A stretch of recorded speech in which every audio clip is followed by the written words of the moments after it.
I wear a white coat and use a stethoscope to help you feel better when you're sick. Doctor! Very good. I put out fires, rescue people during emergencies, and use a fire hose to spray the water. Who am I? A firefighter. Very good. I help you cross the road safely.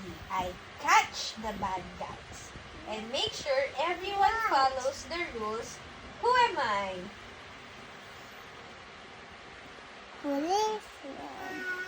Police? Who? Policeman. Policeman or police of The office? sir. Okay. Right. I grow fruits and vegetables using tools like shovel. Who am I?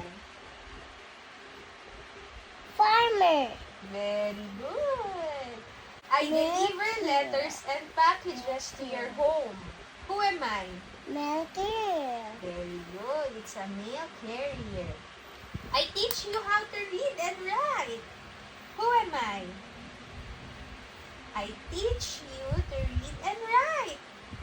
Who am I? Teacher. Very good.